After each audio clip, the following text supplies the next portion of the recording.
ലൈബ്രറിയുടെ ആഭിമുഖ്യത്തിൽ നടത്തപ്പെടുന്ന സാഹിത്യോത്സവത്തിന്റെ 14ാം ദിവസമായ ഇന്ന് ഞാൻ പരിചയപ്പെടുത്തുന്നത് കുഞ്ഞുണ്ണി മാഷിനെ കുറിച്ചാണ്.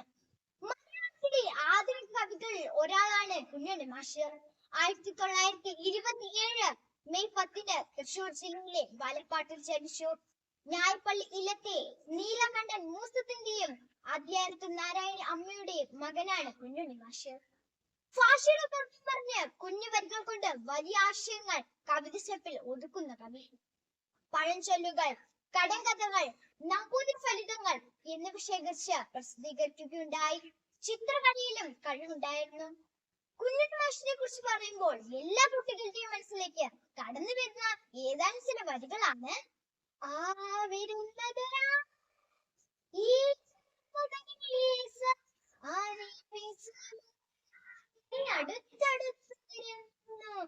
ആനയ്ക്കുണ്ടോ പേടി, ഈച്ചയ്ക്കുണ്ടോ പേടി, രണ്ടിനുമില്ലൊരു പേടി. ആന താഴെ പോയി, ഈച്ച മേലെ പോയി. തന്റെ പൊക്കക്കുറവിനെ അക്ഷരം കൊണ്ട് അളന്ന മാഷിനെ കുട്ടികൾക്കൊപ്പം കുഞ്ഞായിട്ട് ഇരിക്കാനായിരുന്നു ഇഷ്ടം. മരണപ്പെരിയും അദ്ദേഹം കുഞ്ഞായി തന്നെ ജീവിക്കുകയും ചെയ്തു. 2006 മാർച്ച് 6 അദ്ദേഹം അന്തരിച്ചു. കേരള സാഹിത്യ അക്കാദമി അവാർഡ്, സംസ്ഥാന ബാലസാഹിത്യ award, Vazhakkunnam award, VA Kesavanar award എന്നീ പുരസ്കാരങ്ങൾ ലഭിച്ചിട്ടുണ്ട്.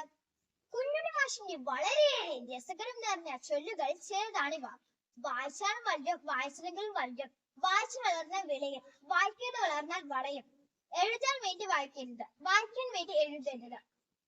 കുഞ്ഞുണ്ണി മാഷിന്റെ കൃതികൾ രാഷ്ട്രീയം, ഉണ്ടനും ഉണ്ടിയും, മുത്തുമണി, നമ്പൂതിരി, ചക്കരപ്പാവ, കലികാലം, നടത്തം, കളിക്കോപ്പ്, ഊണത്തൊട്ട് ഉറക്കം വരെ, നോൺസെൻസ് കവിതകൾ, 15-15, കുറ്റിപ്പെൻസിൽ, എന്നിലൂടെ, വിത്തുമുത്തം, കതൽപ്പഴം എന്നിവയാണ്. ഇവയെല്ലാം ചേർത്തുകൊണ്ട് ഒരു കോടി കേൾക്കാം. എന്നാൽ കേട്ടോളൂ. രാഷ്ട്രീയം പറഞ്ഞു നടക്കവേ ഉണ്ടനും ഉണ്ടിയും മകൾ മുത്തുമണി സഞ്ജയുമായി വരുന്ന നമ്പൂതിരിയെ കണ്ടു.